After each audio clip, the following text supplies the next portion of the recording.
All right, good afternoon, everyone. Thanks for being here with us today for our November Employer Advisory Committee meeting. My name is Kimberly Petz, and I'm one of the Employer Services Assistant Directors, and I'm going to go over just some quick housekeeping items before we get started. I do still see that we have some folks coming into the room, so thank you all for being here. And if you are new to a Zoom webinar, your cameras and your microphones are muted. And right now, the only function that you will have access to is the raise your hand feature. And so when you have questions or when the presenters are opening their sessions up for questions, we will use that feature to unmute your microphone, and then you'll be able to speak. If you do not yet have the materials for today's meeting, you see that there is a QR code on the screen, and you can scan that. It'll take you to the website where the section of our website where the materials are, or the link there. If you do not want to raise your hand and speak in front of the group, you can utilize our email address, which is advisorycommittee@calstrs.com. And that box is being monitored as we speak, and we will be notified of any questions that go to that box as well. I do want to mention that if you are a CalSTRS member and have wandered into this meeting mistakenly, this is an employer-focused meeting, and there will not be anything member-related here. So if you are a member, this is not the meeting for you, and we're happy to have you reach out to the contact center for a more appropriate place for you to be. This is an employer focused meeting. So go ahead and next slide, please. So here's our agenda for today. We don't have a ton of things to talk about, but they are important things to talk about, and we do want to make sure that we give them all the time that is needed. So we should be about an hour, maybe a little bit longer, depending on how open forum goes. And of course, we're always here for questions if you think of something after the meeting. Next slide. And we went over this already, so you can go ahead and go to the next slide. So I'm actually going to turn it over to my peer to introduce herself and then take us to our first presenter. Good afternoon. My name is Kathleen Arceo, and as Kim said, I am the other assistant director in Employer Services. So I manage the teams that deal directly with you, the employers, on reporting and submitting your files. I have been here almost 14 years. I've been to many of these EAC meetings, and but usually behind the scenes. So I'm really pleased at this point to introduce Andrea Luna, who is one of the manager twos under me. She actually manages the employer help teams, which answer the employer helpline, phone, and emails. So Andrea's been here for many years, and she's very experienced with our processes. And today she's going to talk about some recent changes that we've made. So please welcome Andrea. Great. Thank you, Kathleen, for that introduction. Yes, as Kathleen said, I'm Andrea Luna. I'm one of the managers in the Employer Help unit within Employer Services. And back in May, Employer Help's phone lines changed from 8:30 to 4 o'clock, and that's still Monday through Friday. These hours were changed to align our availability with peak calling times and managing the increase. And this gives us an opportunity to better serve you. And in addition to this, if you've called us since October, you may have been introduced to a feedback survey. After each call, you will have the opportunity to provide feedback on your experience. I checked that survey out, and it's approximately under a minute to complete, and we are looking forward to your feedback. Some of the questions, there's about 4: satisfaction of the support received, the resolution, the engagement. Also, you have an opportunity for an open-end question to share your feedback.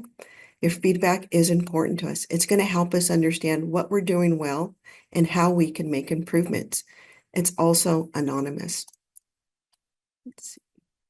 And that is it. If you have any questions, let me know. I will turn it back over to Kathleen or Kim. Thank you. I did see a hand go up. Hold on. Ramona, looks like yours was up first. Yes, I have a question regarding the hours of operation. Who is it that we can contact to get help if we're on the last day of processing something and it is after 4 in the afternoon? Who is it that we would then reach out to get assistance? Thank you for asking. You can always email us. We are watching the emails all the way up until 5 o'clock. So you can always email employerhelp@calstrs.com. Thank you. You're welcome. I thought I saw a second hand go up, but maybe Ramona's question covered it. So thanks, Dre, so much. We love having you here. All right, so moving on to our next topic, I think is me on the agenda. And I, like Dre, don't have a presentation specifically. This is just a really quick overview. Hopefully, a lot of you in this room know about Crowe, who is our external auditor, independent external auditor. And they have been working with us for a number of years now. And if you have keyed in at board over the past couple of years, you've heard their report on their audit of our financial statements. So they are, as I mentioned, an independent auditor. Their review of our financial statements is important to the counties and the districts because they are responsible for reviewing the schedule of proportionate share, which goes into the district and the county financial statements. So their work with us is very important to your own work. They test the completeness and accuracy of the information that CalSTRS has and receives from you. And the way that they do that is by randomly selecting approximately 100 to 110 districts and other types of employers, counties, charters, to review the documentation that is being sent to CalSTRS. So every year when this happens, there tends to be a little bit of confusion about the difference between a Crowe review and a CalSTRS audit. So I just wanted to speak really quickly because about 100 or so of you have already received this year's notifications, and there's only 4 or 5 left that haven't. And again, it's only 100 to 110 every year. So if you didn't get selected last year and you haven't been selected this year, then you're off the hook as far as this one's concerned. But every employer is subject to a potential draw in that 100 to 110 every year. And that sample is random and it is independent of the CalSTRS audit. So it is possible for you to be getting a CalSTRS audit from our CalSTRS staff and a Crowe review, which is part of their audit of CalSTRS. And so what they'll do is they'll give you access to their proprietary network where you can send information to them. And they'll ask you for things like payroll records and contracts and whatever else they may need to validate the information on the members that they sample from your population. And from there, they will let CalSTRS know if they see any sort of reporting errors. And then CalSTRS staff will determine whether or not we need to communicate with the employers to determine if corrections need to be made. So there's not a report that comes to you in the same way that a CalSTRS audit would come to you, because again, this is an audit of CalSTRS, not of you, the employer. So this happens every year. It's been happening for a number of years. And because we're at that time where those notifications go out to employers, and I see your questions, I will get to them, I promise. I just want to make sure I cover the the differences between them and kind of what it is, just very, very briefly, so that you can understand what you might be being asked for and why. And let's start with Stephanie.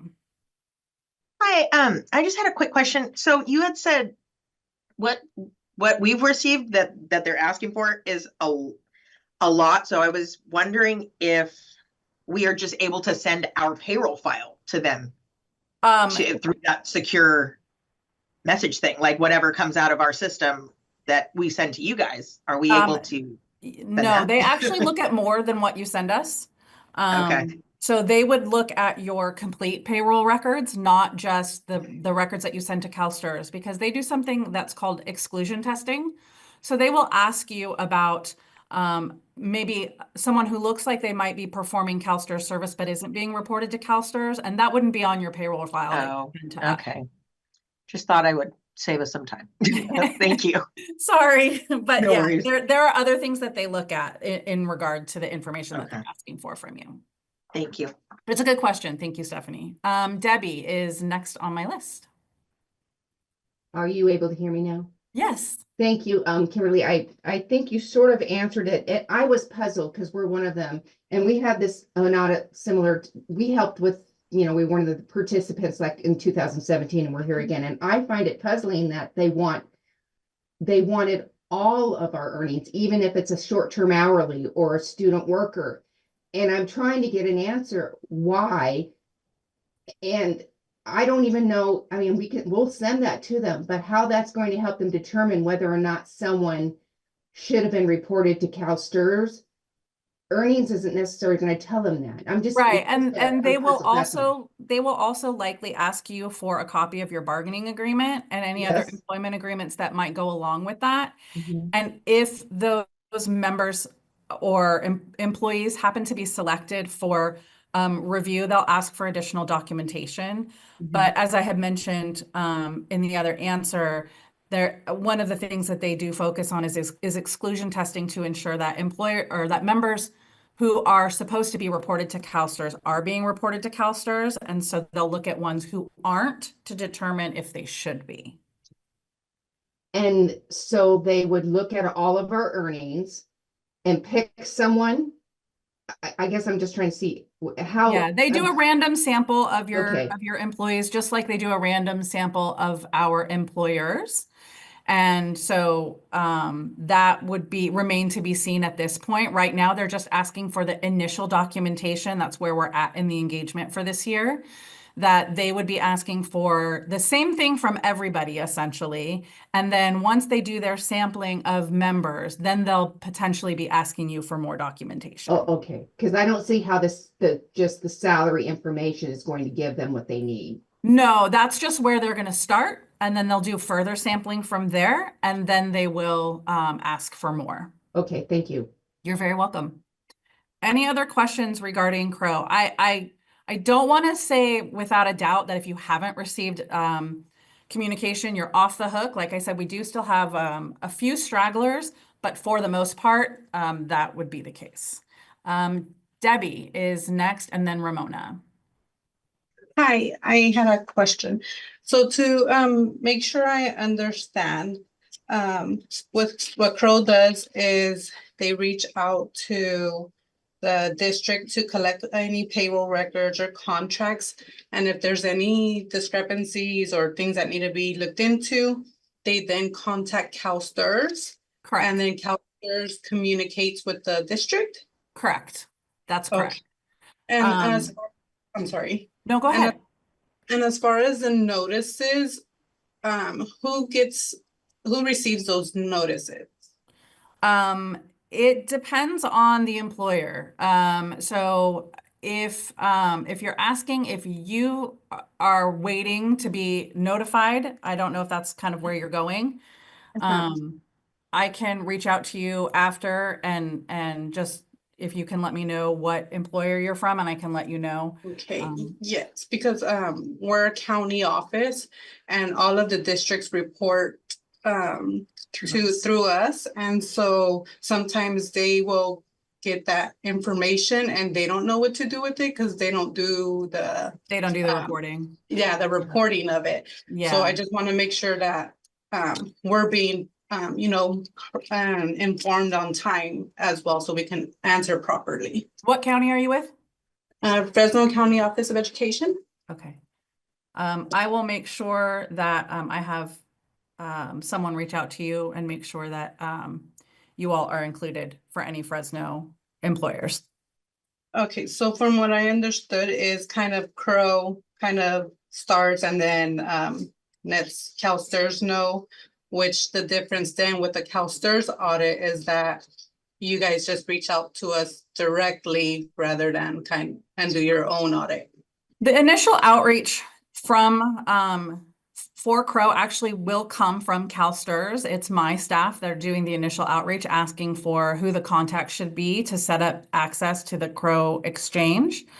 So it actually does come from CalSTRS, and then we'll turn you over to the Crowe staff. And they'll communicate with you through that proprietary system that they utilize. So it does come from us initially. Okay, great. Thank you. You're welcome. Ramona. Hi, it's Teresa. I'm with Ramona at her desk. Hey, Teresa. Hello. So when the Crowe audits started, for some history for you, it was agreed at prior SEAC meetings that once the list was established for which employers, meaning districts, are being chosen, or COEs in whichever case, and even community college, whichever the agency is, a listing of those that were chosen with a cover letter or email or what have you would go to the county offices, so we knew who was chosen to anticipate and maybe reach out to those districts, explain to them the process, because we can explain right now and none of them are going to remember if they're not chosen this year. Right.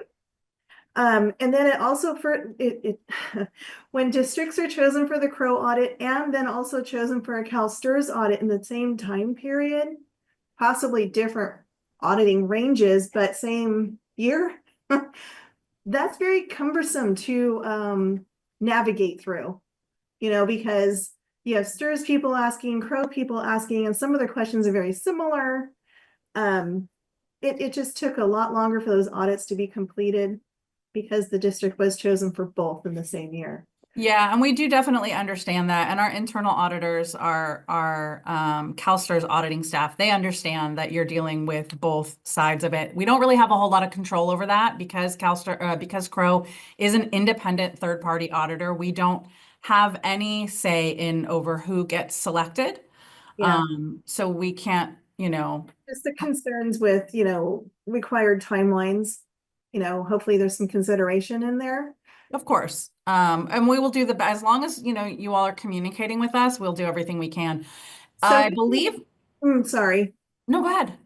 With the agreement we had in the past, can you start up again, sending all the county offices, the list that Crowe chose of what employers will be audited in that year? We're not asking for a I list. can make sure that you're getting sort of a cover list. It was my understanding that the districts and the counties were getting notification with the initial request, but I will validate that for you, and we will make sure that a list goes out to the counties of those that we are having to talk to this cycle. So when Crowe was auditing for our county districts in the past, sometimes we're included in the email to each individual employer, sometimes we are not, which is why I'm asking for an overarching list for the county.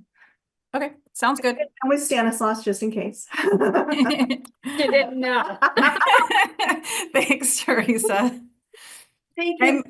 Really.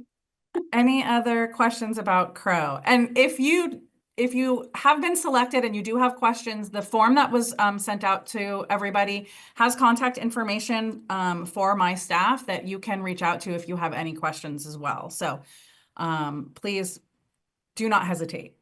They're there to help you. And I believe that's it for me. And so I will be bringing up Joycelyn Martinez-Wade to talk about legislation and regulations.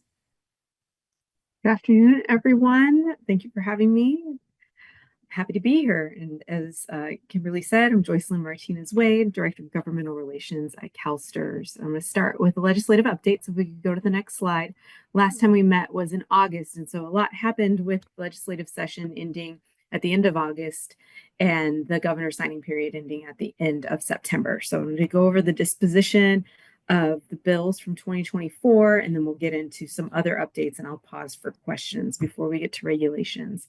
But AB 1997, our sponsored legislation on credible compensation simplification, was signed by the governor toward the end of the signing period. This was a great effort and coalition of member groups, including active retirees and unions, as well as employer groups. And we had a coalition letter with 15 different groups on it that we were able to send to the governor's office at the end of session.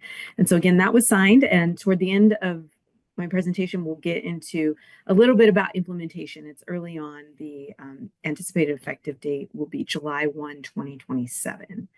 But wanted to come back and mention AB 2134, which has to do with how sick leave is transferred between employers for school employees. That was signed. So that is out there.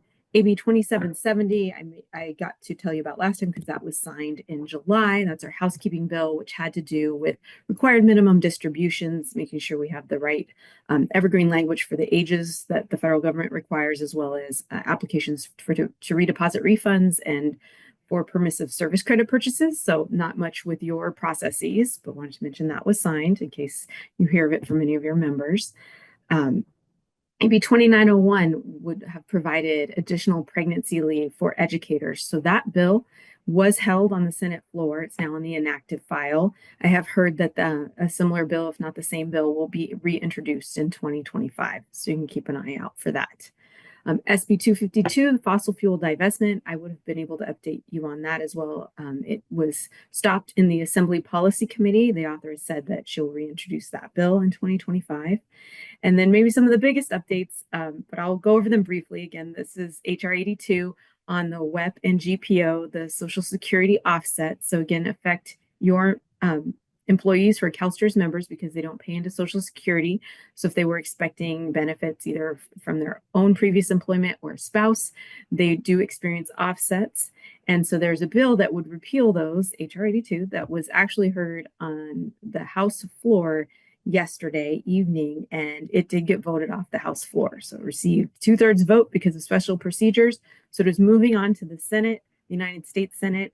And I don't know what will happen there. It's not scheduled yet for a hearing or floor session. So those are the updates on 2024 legislation. I'll go to the next slide. I want to do a little bit on legislative implementation from 2023, bills from 2023. The service retirement benefit backdating, again, this is a choice for members when they retire, but when this goes into effect by January 1, 2026, they will be able to backdate 9 months instead of the lengthier period that's available now. So in case anyone asks, you know that's out there. SB 765, you'll be more familiar with the post-retirement earnings limits. This bill changed the annual earnings limit. So that's been in place since July 1, 2024. Will go through June 30th, 2026.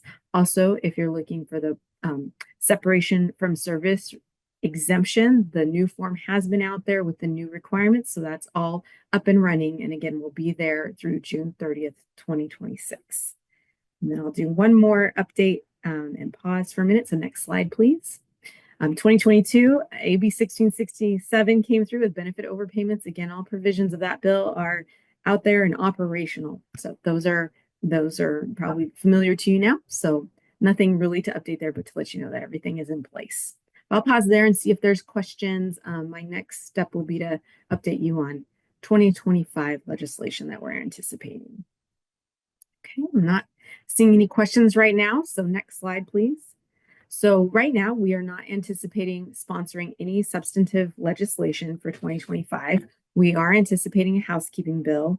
I would say just a couple of these would be most of interest to you, but on AB 1997, we're making a very tiny clarifying change in the definition of annualized pay rate, changing a word from A to each position subject to membership to make sure it's clear that members can have multiple positions subject to membership. And again, for 1997, once it goes into effect, that will be important. We are also reiterating the board's authority to make determinations regarding membership and what entities are employers or employing agencies. On the reduced workload program, some of you are familiar with that. Probably have people working under that program.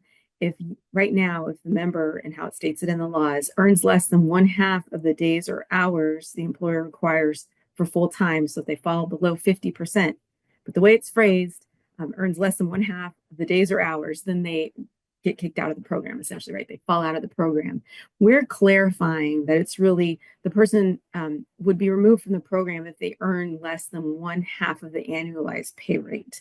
We recognize members may be on a leave of some sort, they might get sick, and so you would want them to stay home. They might get paid for that day because they're on sick leave or whatever the leave is. We are looking again at how much they're earning, not the fact that they weren't in the classroom for those days they were on sick leave. So again, we're making it clear that it's only if they fall below half of the annualized pay rate that they're supposed to earn. Again, not exactly the number of days or hours they're necessarily in the classroom. So making that clarification.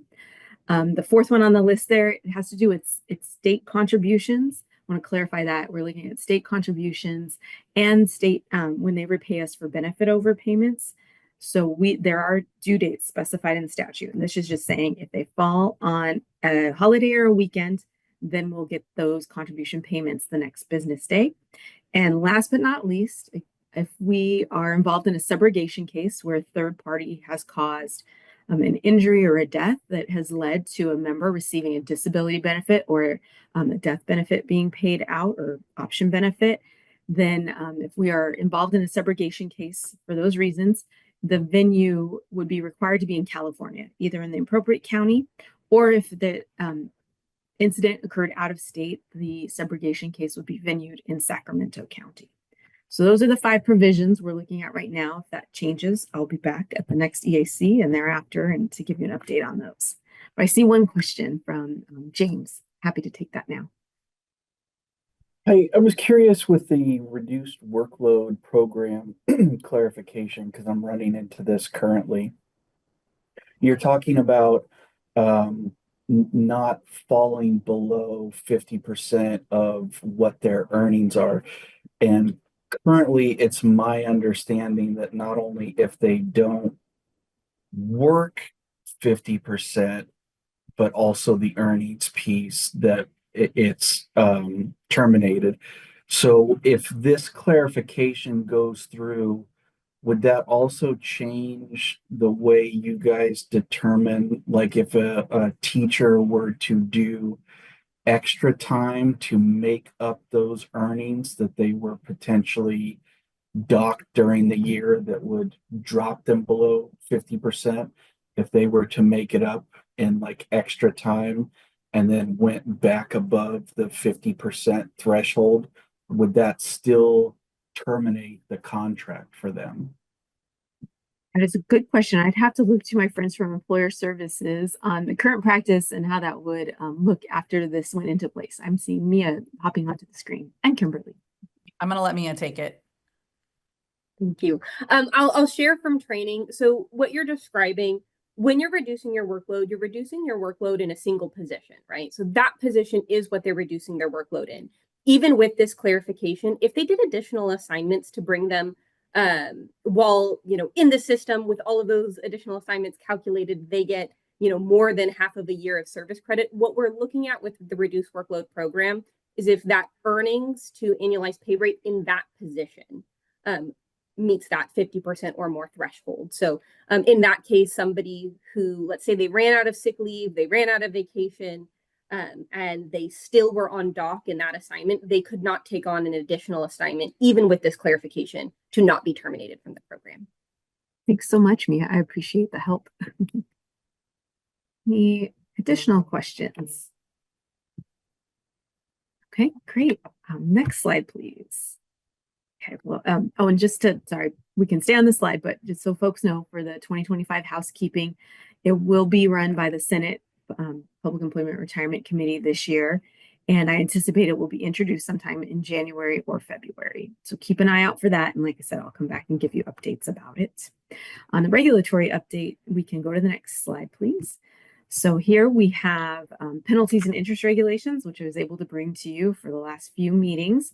We are looking to have that package submitted to the Office of Administrative Law by the end of the week. We had final approval from the board in September, and we're moving that along. So then the OAL will have their opportunity to review. And then once they approve, then that will go into the Code of Regulations. And so those will be in effect. We have AB 1667 regulations, so we're continuing with the preliminary rulemaking activities, working internally to deal with feedback from stakeholders and then turn that back out to our stakeholder liaisons that we work with to make sure that those are ready to go. So again, still in preliminary rulemaking activities. When we start the official process, we'll have to go back to our board.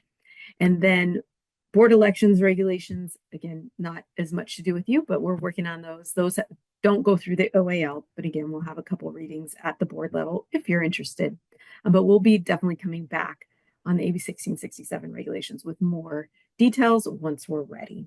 And then I think the next slide is my last slide. So I thought that this would be a good place to end.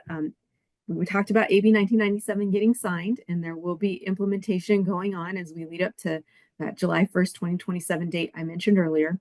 One piece is regulations for the bill. There are some specifics that were not included in the statute that we'll be looking to include through regulations. We also will need to be updating our current regulations on creditable compensation for 2 at 60 members, also the class of employees regulations, and then connected with the Pension Solution Project and Benefit Connect.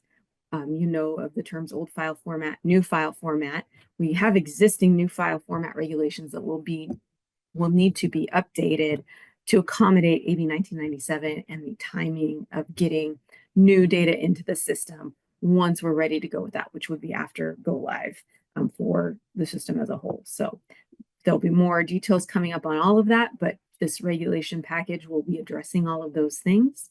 And I just want to mention one more thing is possible is that as we're working on this, we get ready for implementation, we may see a need for cleanup legislation, which I would come back and tell you about.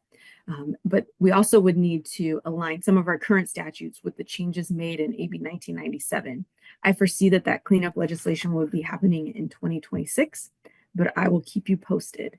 And at this point, I want to hand things over to Jeff Zimmer, who will be able to speak more to other pieces of implementation and AB 1997 as it goes forward. Thank you, Joycelyn. Jeff Zimmer, Director of Employer Services. I appreciate the opportunity to speak to you today about AB 1997 and a little bit of a backstory for those of you that remember, or for those of you who may not have been involved with this all the way since we began. It has been a while. It's been years in the making, and it is a substantial change to our legislation and rules around creditable compensation, and it's for the better. There's a lot of simplifications and new ways of thinking about things, and we know that, obviously, having lived through this. Those of you that have helped with this, thank you. All the input that we've gotten, we're really excited about this. And it can be scary because we're all going to start from the same place when these rules go into effect. It's going to be a new way of looking at the rules and how you report to us. And that can be scary because we were used to, as complicated as our current system is, it's what we're familiar with. So this is going to be different, and it will take a little bit of time to get used to, but we're all starting at the same place. And we want to start our outreach soon. So we are very aware of the need for outreach to employers, to unions, to members, and of course the training changes that are going to happen about how to do these things. And we acknowledge that at the same time, in the middle of this transition period, you're moving to a new system. So you're also working to supply your information through Benefit Connect, the new secure employer website. We are very aware of how much you have going on, and making you ready for this change is extremely important for us to be successful. And us, I mean CalSTRS and you together. So we're already thinking about what changes we need to make. We're already thinking about how the training curriculum needs to change, about the different ways we can provide information to you, outreach, different channels and audiences. We really want to make sure that we do a good job of explaining this and what the changes are and what the impact is to you. So count on that at future EACs and other events along the way as we get ready for implementation. No earlier than 7/1/27. No later than 7/1/27. That's what we're aiming for. And again, we have to get through Benefit Connect at the same time. So I just wanted to share that to tell you how excited we are and how aware we are of what things we need to do to make sure that you're ready. It's very important to us. So I'd be happy to take any questions about that, if there are any. Okay, more to come, I promise. And on good timing, good segue to Mia Tanoya Hill, our Training and Development Manager, for some updates she would like to share. Thank you, Mia. Thanks, Joycelyn. Thank you, Jeff. So my name is Mia Tanoya Hill. I'm the manager of our training and development team. And today I am going to be talking about some of our employer training updates. We're going to touch on our training materials for NUSO and talk a little bit about AB 1997. So if I can have my next slide, please. Thank you. So for our NUSO training updates, one of the big things that I do want to make everyone aware of, hopefully you have seen some of the SO messages, the communication that we've put out. But all of our NUSO training materials are available on the Employer Learning Center. That's training.calstrs.com.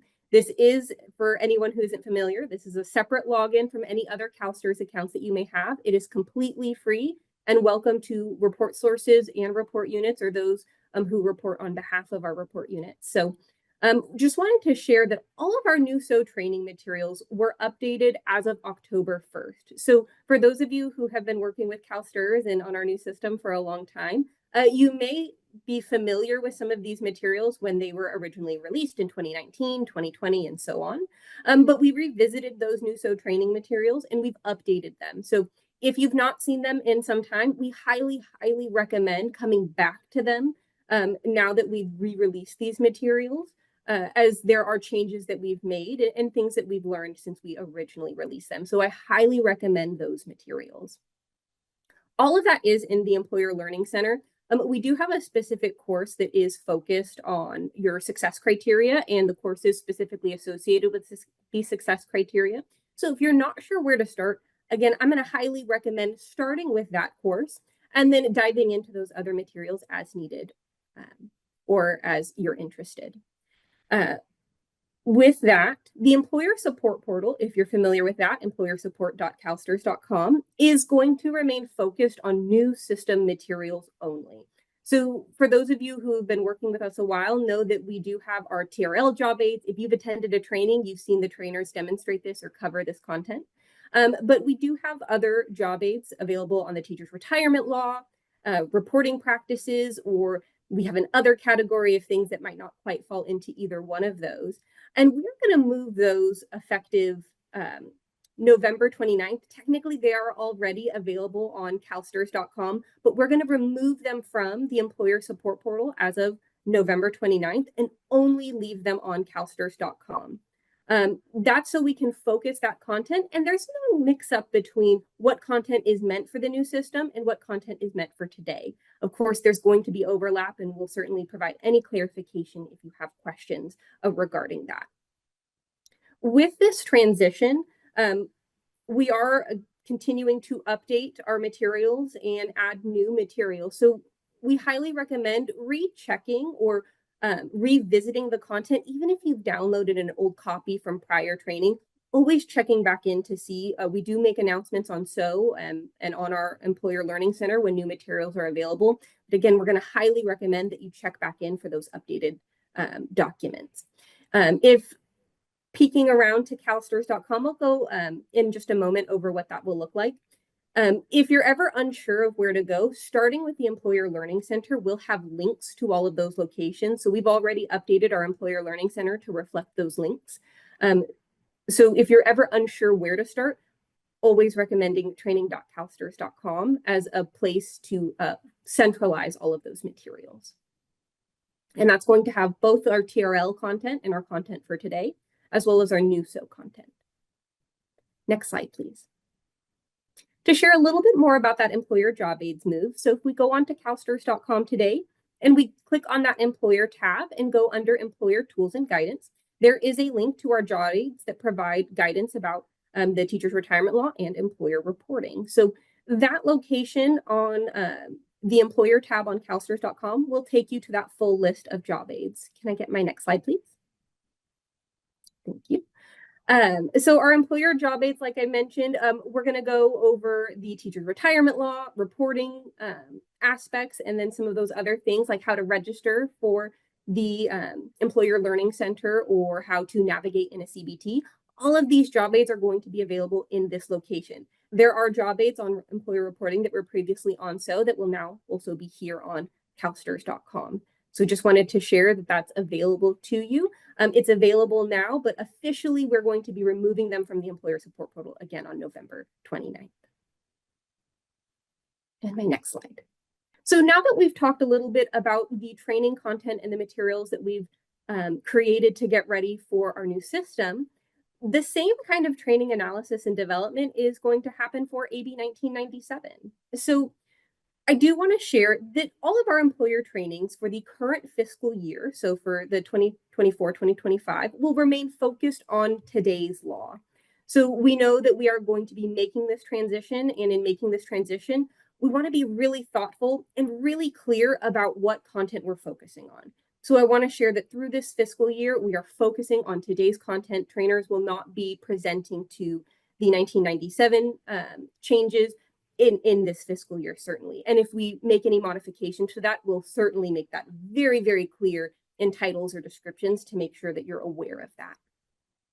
We are releasing our second half of the fiscal year training calendar in December. So if you have joined us for a training event in this first half of the fiscal year, thank you so much. If you're interested in joining us for topics like the reduced workload program or a new sick leave, or maybe looking for some credible compensation or credible service, we're going to be releasing that second half of the fiscal year calendar here in December for registration.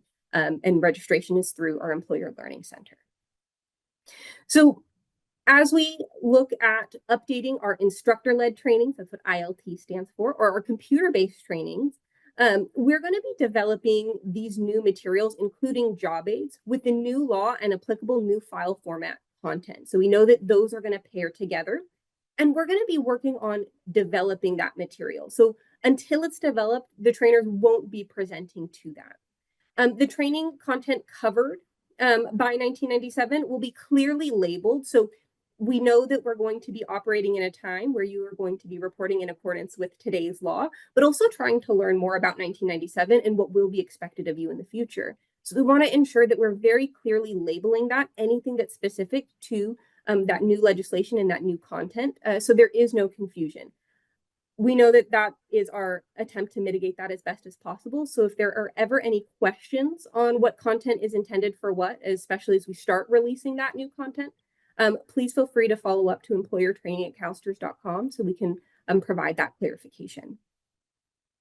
Now, we are also working on employer communication. So one of the first things that we start off typically annually is the new statutes, similar to what Joycelyn presented today, in a circular format. Similar circulars or directives will be developed and provided as we are continuing through this process. And that'll share updates regarding when that material will be available, what updates we are able to share at that time, and some of those legislative updates that Joycelyn was mentioning. So we just wanted to make sure that you're aware that we know there's a lot going on with pension solution. We know that there's a lot going on with our AB 1997, and we do have a plan to provide that training material and that content to you all. We are, again, currently in early design and development phases. So as we have more information, we'll certainly be able to share more. What questions do you have for me? Mia, are you off the hook? I think I might be. Well, thank you all so much. All right. Thank you so much, Mia. Yes, thank you. All right. I believe that brings us to our open forum. I did want to circle back to a conversation we were having during my Crowe presentation about notification of the COEs. So I did confirm that that is still part of our process. And the audits resolution team that did the initial outreach to all of the districts also sends an email to the affected county office of education with a listing of all of the districts and charters that might be under your purview that would have been selected for Crowe. And Teresa and Ramona, you are off the hook this year, so that's why you didn't get an email. And I believe one of our managers also reached out to you with that information. So that is part of our process. And so if there are any questions, again, please feel free to reach out. Meanwhile, open forum, this time is for you all to ask questions about the presentations that happened today, or if you have anything else that's pressing that is not member specific or needs additional analysis that we can't do in this forum. So I do believe we have a slide with the next meeting dates on there. February 12th and then May 14th. And those again will still be virtual. We are still trying to figure out our new digs here in 200 Waterfront and where we would be gathering everyone to do an in-person meeting. We definitely are talking about it and look forward to having some sort of in-person event in the future. But for the EAC meetings, at least right now, we will maintain them in this format. I do see a hand up from Stephanie. Hi, sorry, before you guys go, so will you be sending, because we did get selected as a county office and we have a district that I believe was selected, but they haven't received anything, they're telling me. So is there a way that we can have the list sent to Santa Cruz, the Office of Ed? Yeah, Or we'll our take list? for Santa Cruz. I'll make sure that that has been sent out. Like I said, we do have a couple of employers that we that are a little bit stragglers, but I don't believe any of yours were any of them. So Okay. I will Yeah. double check for you, Stephanie. Thank you so much. I appreciate it. Not a problem. Any other questions? Okay. Well, thank you all for being here.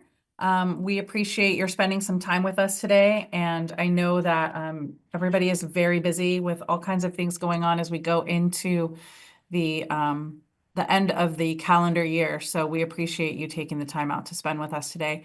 If you do have any other further questions, you can send them to that advisory committee email address, advisorycommittee@calstrs.com. And we are happy to follow up with you after the meeting if you think of something that you hadn't brought to us today. But on that note, we hope you all have a great rest of your afternoon. Yes, thank you.